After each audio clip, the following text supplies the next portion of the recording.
Estou lendo um livro, um estudo acerca do livro de Jonas, a partir do capítulo 4. O Senhor salva o desapontado Jonas de atitudes erradas. Jonas continuou tendo de aprender novas lições.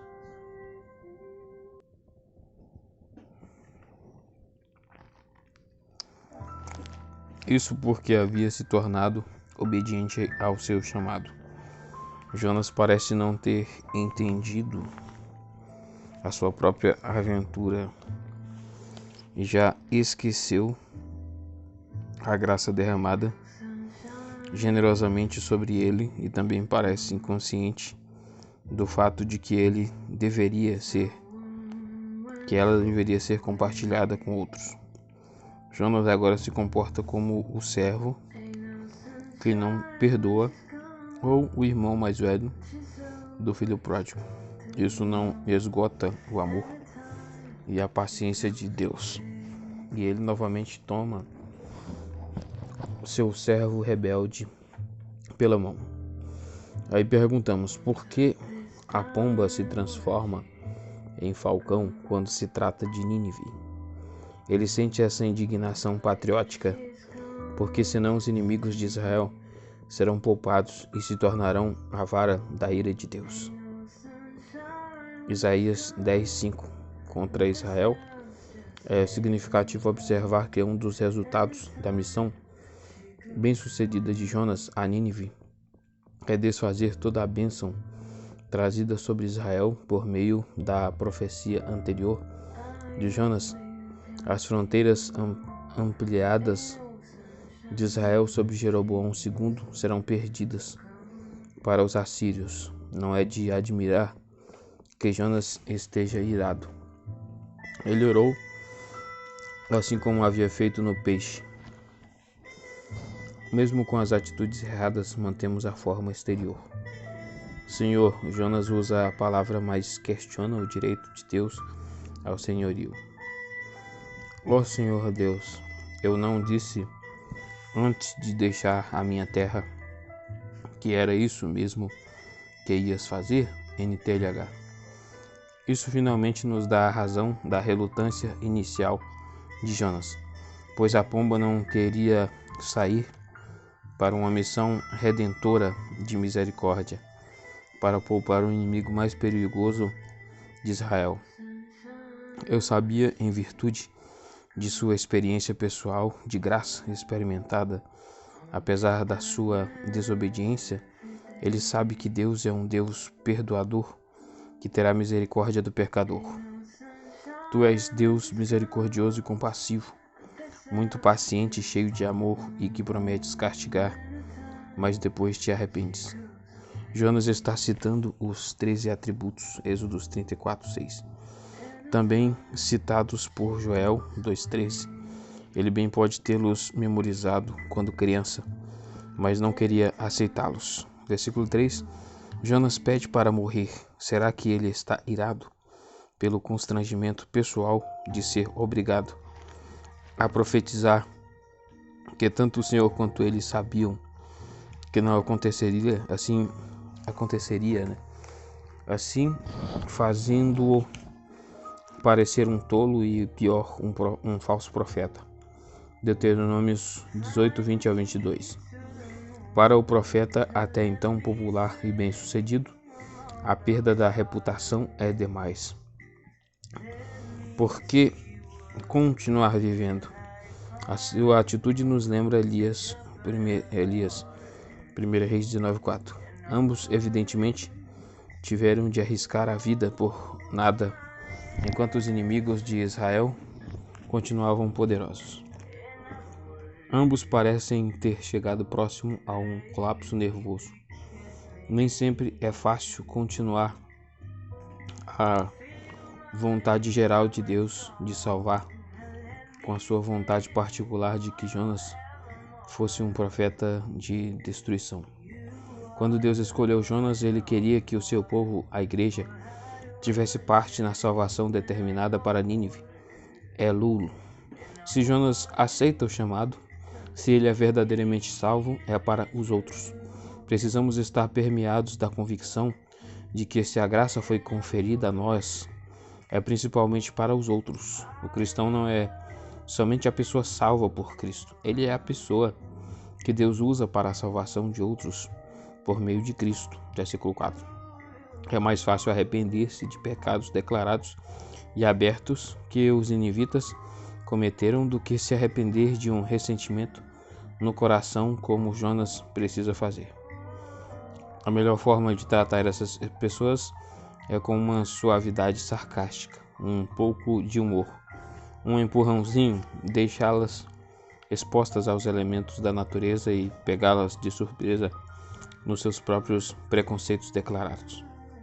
Tudo isso, ouso pensar, inclusive o humor, estão presentes na forma de Deus tratar Jonas. Isso é natural e é belo. Duas vezes a voz divina diz que com suave sarcasmo: você está muito zangado? Jonas não responde, como seu silêncio aqui é semelhante à vida. Já Smith Adlock. A atitude de Jonas aqui certamente é um retrato da atitude de Israel para com os gentios. Assim, o comentarista judeu J.H. Hertz, Pentateuch, and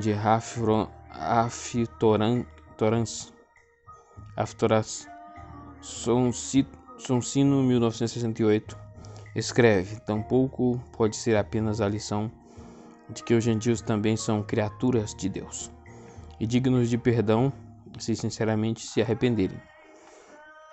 O ensino essencial é que o amor de Deus, o seu cuidado e seu perdão devem ser concedidos aos gentios, e isso não me dá vontade.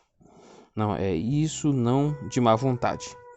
O conhecimento de que Deus era infinitamente bondoso perseguia o orgulho dos judeus. Surgiu o temor e o ciúme de que Deus iria demonstrar a sua graça a outros, e não só a eles. Deus havia sido tão bondoso e paciente com eles que eles não conseguiam confiar nele para que mostrasse essas misericórdias aos outros, nem a seus piores opressores. Nesse caso, qual era o sentido da singularidade e dos privilégios deles? Que os eleitos do Senhor, em qualquer época, considerem isso. Versículo 5, Jonas senta e observa. Deus tinha de fato falado com ele? Ou tinha sido somente uma ilusão dos seus sentidos? Teria ele compreendido mal o chamado de Deus? A forma extraordinária em que ele primeiro rejeitou o chamado de Deus e foi então conduzido a enxergar a necessidade para ir aceitá-lo significava que Jonas não poderia duvidar do seu chamado, somente aceito após o segundo convite.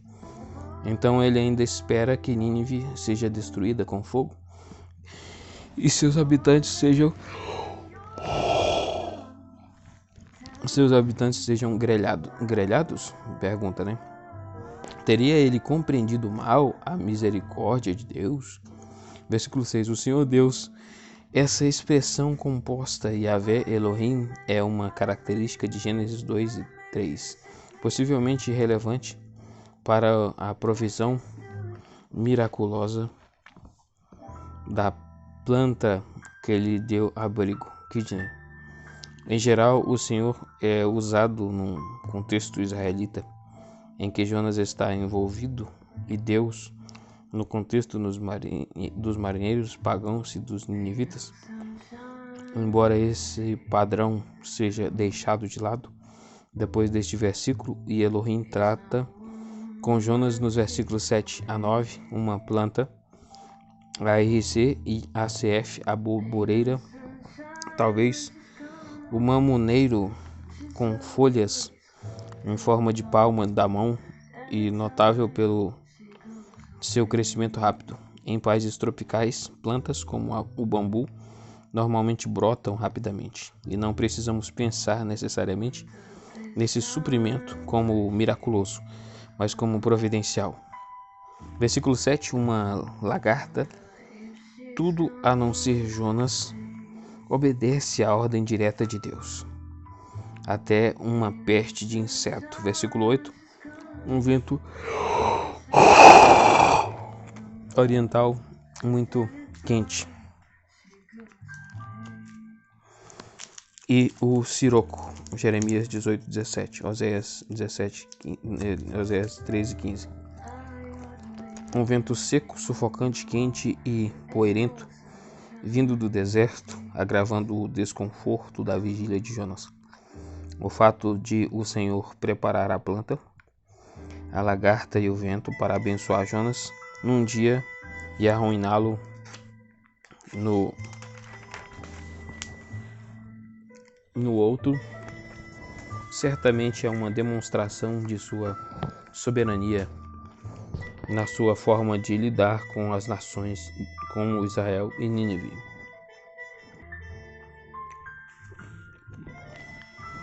E nos lembra do fato de que da sua soberania recebemos a prosperidade ou o infortúnio, a saúde ou a enfermidade. Versículo 9 e 10.